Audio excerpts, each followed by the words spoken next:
دور دراز ایک ریاست کا بادشاہ تھا جو بہت نیک اور رحم دل تھا۔ وہ اپنی رعایا کا بہت خیال رکھتا تھا۔ رعایا بھی اتنا نیک دل اور رحم دل بادشاہ پا کر بہت خوش تھی۔ بادشاہ کا ایک بیٹا تھا جس کا نام ڈینیل تھا۔ وہ اسے منتر مرادوں سے ملا تھا، اس لیے بادشاہ اس سے بہت پیار کرتا تھا اور بچپن سے ہی اس کی ہر خواہش پوری کرتا تھا۔ کوئی ایسی چیز نہ تھی جو ڈینیل نے کہا ہو اور بادشاہ نے اس کے لیے حاضر نہ کی ہو۔ لیکن وقت گزرنے کے ساتھ ساتھ ڈینیل کی یہ عادت پکی ہو گئی۔ وہ ہر ایک انسان کو کمتر سمجھنے لگا جس کے پاس دنیاوی آسائشیں نہ ہوں۔ وقت گزرنے کے ساتھ ساتھ ڈینیل جوان ہو گیا اور بادشاہ بھی بیمار رہنے لگا۔ بادشاہ کو اب یہ فکر ستانے لگی کہ اس کے بعد ڈینیل بادشاہ بنے گا، لیکن ان کی رعایا کے ہر غریب شخص کو تو وہ کمتر سمجھتا ہے۔ جب تک اس کی یہ عادت ختم نہ ہوگی اسے ذمہ داری کا احساس نہیں ہوگا اور وہ کبھی اچھا بادشاہ نہیں بن پائے گا، اور یہیں سے اس کا زوال شروع ہو جائے گا۔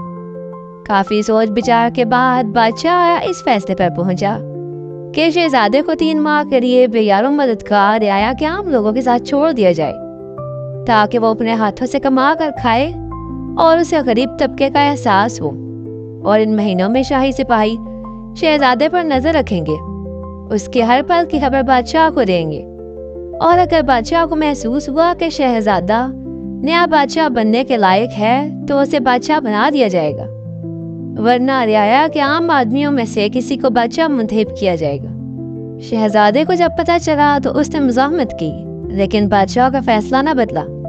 اس کے بعد شہزادے کو سادہ لباس دیا گیا اور اسے ریاست کے عام لوگوں کے ساتھ چھوڑ دیا اور کہا اپنے رہنے اور کھانے پینے کا انتظام خود کرو۔ شہزادے نے پہلے تو کچھ نہ کیا، لیکن جب بھوک برداشت نہ ہوئی تو اٹھا اور ہاتھ پاؤں مارنے لگا۔ شہزادے کے پاس بیٹھے ایک بوڑھے آدمی نے جب دیکھا کہ شہزادے کو بھوک لگی ہے تو وہ اس کے پاس آیا اور خود جو وہ کھا رہا تھا وہ اسے پیش کیا اور کہا، بیٹا کیا تم بھوکے ہو؟ لو میرے حصے کا کھانا کھا لو۔ ہمارے بادشاہ تو ویسے بھی بہت نرم دل ہیں، ہم جیسے غریبوں کا بہت احساس کرتے ہیں، اگر وہ نہ ہو تو ہم کہاں جائیں؟ لو میں کھا رہا ہوں، تم بھی کھاؤ۔ شہزادے نے اس کے چہرے کی طرف دیکھا اور پھر کھانے کو، اور پھر وہاں سے اٹھ کر چلا گیا کیونکہ وہ کبھی کسی کا جھوٹا نہیں کھاتا تھا۔ اب نہ تو اس کے پاس رہنے کے لیے کوئی جگہ تھی اور نہ کھانے کا سامان، تو وہ چل پڑا اسی سوچ کے ساتھ کہ کیا کرے گا۔ چلتے چلتے اس کی نظر ایک کھیت پہ پڑی، پاس ہی وہاں ایک کدو پڑا تھا۔ اس نے کہا کیوں نہ یہ کدو توڑ لیا جائے، بعد میں اس کو کھا کے رات گزاری جائے اور پھر سوچا جائے کہ صبح کیا کرنا ہے۔ اس نے خوشی خوشی کدو اٹھایا اور اپنی جیب سے چاقو نکال کر اسے کاٹنے لگا۔ اس نے جیسے ہی چاقو کدو پر رکھا، کیا دیکھتا ہے کہ کدو اچانک ہلنے لگا ہے اور ساتھ ہی کدو پھٹ کر اس میں سے ایک بہت ہی پیاری شہزادی نکل آئی ہے۔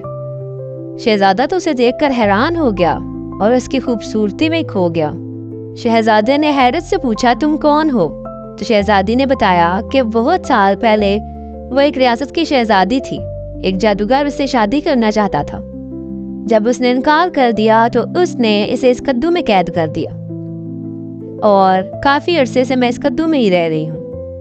میں صرف تب ہی اپنے روپ میں آ سکتی تھی جب کوئی ضرورت مند مجھے اٹھائے، مجھے کاٹے، اور تم ضرورت مند ہو۔ اب تم بتاؤ تم کون ہو؟ شہزادے نے اسے بتایا کہ میں شہزادہ ہوں اور اپنی ساری کیفیت کے بارے میں بتایا کہ کیا سے کیا ہو گیا ہے۔ تو شہزادی نے اس کی طرف دیکھا اور پھر مسکرا دی۔ شہزادی نے کہا تم نے مجھے آزاد کیا ہے تو میں تمہاری مدد کروں گی۔ اس کے بعد انہوں نے دیکھا پاس ایک جھونپڑی خالی تھی، وہ دونوں جھونپڑی میں آ گئے۔ شہزادی نے کہا چلو ہمیں رہنے کا ٹھکانہ تو مل گیا، پاس کدو کا کھیت بھی ہے، تو ہم ایسا کرتے ہیں کہ مجھے کدو کا حلوہ بنانا آتا ہے، میں روز حلوہ بنایا کروں گی اور تم اس کو بیچ آیا کرنا، اس طرح تمہارے پاس کچھ پیسے آ جائیں گے، تمہارا گزر بسر بھی ہو جائے گا۔ اور ہاں یاد رکھنا، جس طرح آج تمہارے لیے یہ معجزہ ہوا ہے اسی طرح تم کسی کو بھوکا مت رہنے دینا۔ جب تم دیکھو کہ کوئی غریب یا بھوکا آدمی ہے تو تم اس کو کھانا لازمی کھلانا۔ شہزادے نے کہا ٹھیک ہے۔ اس کے بعد ایسا ہی ہوا، وہ شہزادی سارے گھر کا کام کرتی، جب کام ختم ہو جاتا تو وہ ڈھیر سارا حلوہ بنا دیتی